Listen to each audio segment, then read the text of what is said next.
আসসালামুআলাইকুম ৰহমতুল্লাহি বাৰাকাতুহু। মই আজি আপোনালোকৰ ওচৰত আকৌ এবাৰ আহিলোঁ সৰু ভিডিঅ' এটা লৈ পেলাই। সেইটো হৈ গ'ল হয়, আমি আমাৰ আব্বাজনক বহুত বেছি ভাল পাওঁ। যিমান পাৰিম সিমানো, মানে তাৰ কোনো অৰ্থ নাই বা সীমা নাই বা শব্দ নাই। যে ভাল পোৱাৰ সীমা নোহোৱা, সেই সীমা ক্ৰছ কৰি যোৱাতকৈ আমি আমাৰ ভাল পাওঁ। কেলে আমি যেতিয়া আমাৰ স্কুলত হওক, আমি আমাৰ আব্বাজনৰ কাৰণে আমি ৰিজাল্ট ভাল কৰোঁ। খেলত হওক বা ডান্সত আছে যদি কোনোবাই সেইটো বস্তু বিচাৰে যে মোৰ একদম বহুত বেছি ভাল হওক, মই আব্বাজনক টপাতকৈ টপাৰ ৰিজাল্ট দেখাব বিচাৰোঁ, কাৰণ মোৰ আব্বাজনক মই বহুত বেছি ভাল পাওঁ। দুনিয়াত আনিছে আৰু আল্লাহ পাকে আব্বা আমাৰ জৰিয়তে আমাক এইটো আদব কাইদা নিশিকালানে?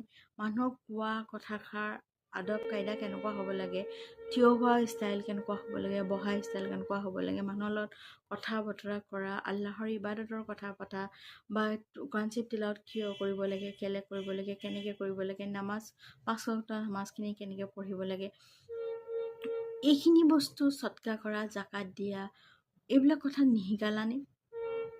তো এইবিলাক আমি যে চুটি কাপোৰ পিন্ধোঁ, বেয়া কাপোৰ পিন্ধোঁ, টাইট কাপোৰ পিন্ধোঁ বা চুলিখিনিয়ে মেলি ৰাখোঁ, এইবিলাকৰ ওপৰত আল্লাহে আমাৰ আব্বাজনক নুসুধিবনে?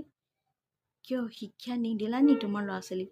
তুমি শিক্ষা অকণমানো নিদিলা নি যে তোমাৰ ছোৱালীয়ে ইমান আজাব কৰি আছে, চুলি মেলি ঘূৰি ফুৰিছে বা টাইট কাপোৰ পিন্ধিছে, পেট পিঠি ওলোৱাই ৰাখিছে।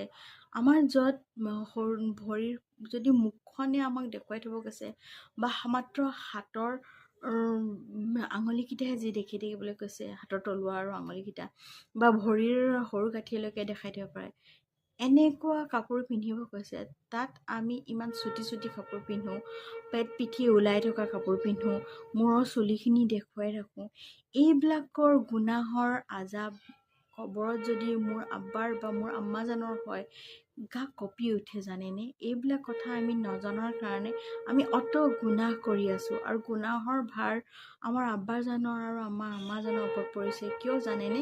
আমি আমাৰ আব্বা আম্মাহঁতে শিকালে, কিন্তু আমি এই কথাটোৰ ওপৰত গুৰুত্ব নিদিলোঁ, আৰু গুৰুত্ব নিদিয়াৰ কাৰণে ইমান ডাঙৰ কথা হৈ গ'ল যে আমি আব্বা আম্মাৰ কথা, তোমাৰ নেক সন্তান দুনিয়াত থৈ অহাৰ কাৰণে, আৰু এই নেক সন্তানে তোমাক ইমানখিনি আমল কৰিছে, তোমাৰ কাৰণে দোৱা পঠিয়াই, তোমাৰ কাৰণে জিকিৰ কৰে, তোমাৰ কাৰণে সৎকা কৰে, সকলোখিনি স্বভাৱ তুমি পাইছা।